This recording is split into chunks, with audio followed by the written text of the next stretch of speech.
My name is Chef Sid Marshall, and this is how to make a crunch roll. Basically, a crunch roll can be anything you want done with tempura crunchies on top. What we do is we start by making our tempura batter. We're going to pour a little bit into a bowl, and then using ice-cold seltzer water, we're going to slowly incorporate it into our flour until we get a slightly thick batter. We're going to use a slotted spoon to pour our batter into the fryer.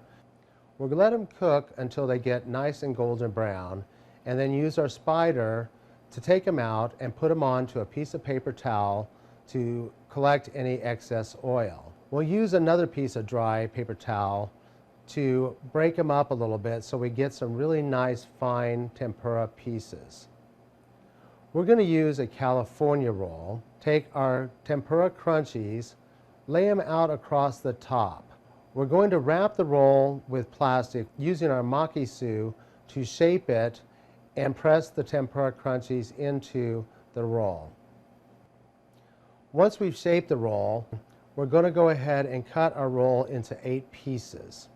And that is how you make a crunch roll.